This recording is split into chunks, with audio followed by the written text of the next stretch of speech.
আসসালামু আলাইকুম। আমি আপনাদের মহিউদ্দিন রনি। ভারতীয় আধিপত্যবাদ এবং ভিনদেশী সকল আগ্রাসন মুক্ত একটি ইনসাফের রাষ্ট্র প্রতিষ্ঠার জন্য আসন্ন ঢাকা ত্রয়োদশ সংসদ নির্বাচনে আমিও ঢাকা 18 আসন থেকে স্বতন্ত্র এমপি প্রার্থী হিসেবে জনগণের জন্য কাজ করতে চাই।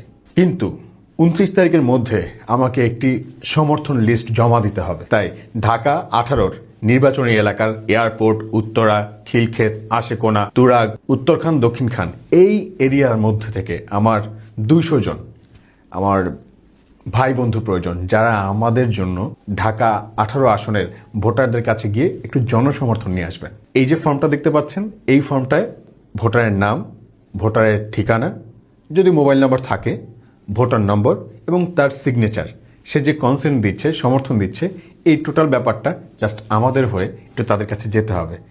আমার কাছে যথেষ্ট পরিমাণ টাকা নাই যে এটাকে আমি কোনো এজেন্সি বা ফার্মের মাধ্যমে করাবো, তাই আমি আপনাদের কাছে উইলিংলি, ওপেনলি আমি সহযোগিতা কামনা করছি। আমি বিশ্বাস করি আপনারাই আমার শক্তি। তাই যদি সম্ভব হয়, যখনই দেখবেন ভিডিওটা, প্লিজ আমার এই যে আমি কমেন্ট বক্সে একটা ফর্ম দিয়ে রাখছি এবং এই যে ফর্মের টোটাল নমুনাটা আমি ছবিটা দিয়ে রাখছি। আপনারা চাইলে প্রিন্ট করে আপনার বাসার আশেপাশে যারা আছে বা আপনার বাসার পরিবারের লোকজন যারা আছে তাদের নাম, ভোটার নম্বর এবং তাদের ঠিকানা, তাদের মোবাইল নম্বর যদি থাকে এবং তাদের স্বাক্ষরটা সহ আমাকে ওই জাস্ট ছবিটা আমাকে কাইন্ডলি পাঠিয়ে দিবেন। আমি খুবই খুশি হব যদি আমাকে একটু সহযোগিতা করেন আপনারা। এই মুহূর্তে আপনাদের সহযোগিতা আমার খুবই প্রয়োজন।